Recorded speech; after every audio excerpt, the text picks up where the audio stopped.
Hello everyone, so in today's video, I'm going to show you how to cook this saucy adobo. I know most of us mas gusto yung mamantikang adobo or yung medyo tuyong adobo. But if you are into saucy adobo like this, stay tuned and I'll show you how. And for the ingredients, we need garlic, onion, chicken, kung anong gusto nyo yung part, kung may laman loob or whatever, potatoes, soy sauce, vinegar, sugar, and laurel. And of course, you also need salt and pepper. So alam niyo na yung mga sangkap na yan for sure if you're a Filipino. So, as you have seen in my previous video, medyo mas gusto talaga namin yung marami-raming garlic and tino-toasted siya.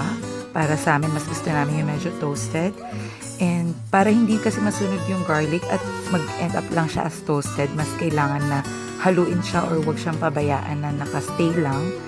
So, kailangan continuous yung paghalo para maging toasted lang like this.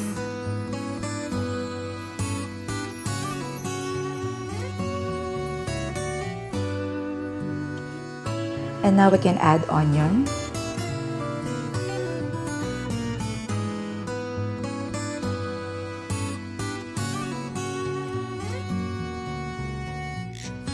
Kapag gisado na ang garlic at onion, pwede na natin ilagay ang ating chicken. And depende na lang sa preference nyo guys kung gusto nyo ng may halong laman loob. Pero dito kasi sa amin, pihikan nyo ibang kumakain, ayaw ng laman loob. So either breast, leg, thighs, or wings lang binibili namin for adobo.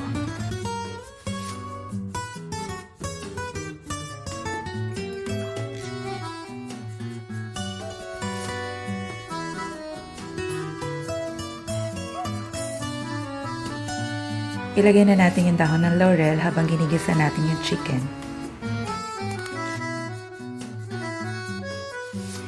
And then we're going to put pepper.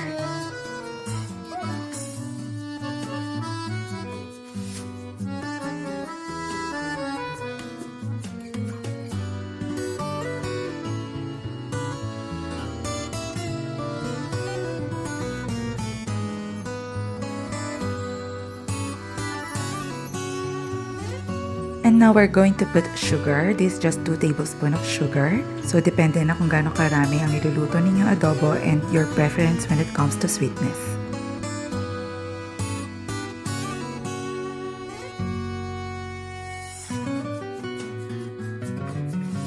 As you can see, medyo lumalabas na ang kanyang sauce lalo na nung nilagyan natin ng sugar. And then we're going to add white vinegar.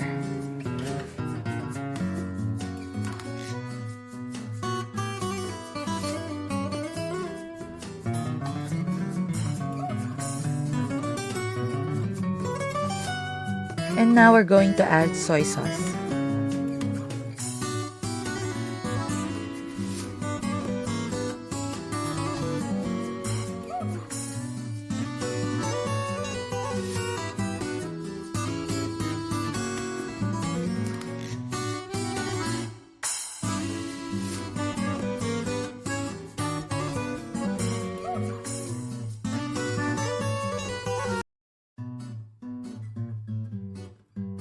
And then we're going to add half cup of water.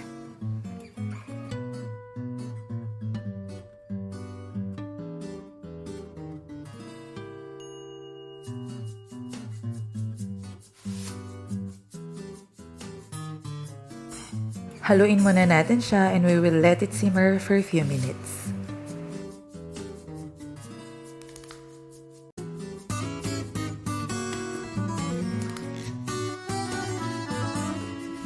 And as you can see, mas dumami yung sauce niya and haluin po muna natin siya and we will let it simmer again for another few minutes.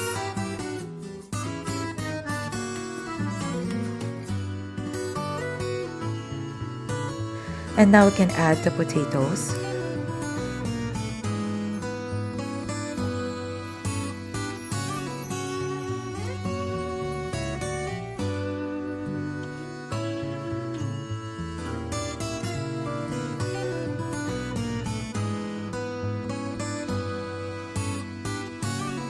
And lastly, you can add salt to taste para mas lalong umangat or lumabas ang aroma at lasa ng mga ingredients. So we will let it simmer again for another few minutes hanggang sa lumambot ang ating patatas. Ito mukhang okay na ang ating patatas, ganun na rin ang chicken, malambot na rin siya, lutong-luto na. At pwede na natin iserve ang ating saucy adobo. So if you want to make it a little bit spicy, you can add siling labuyo or chili sauce.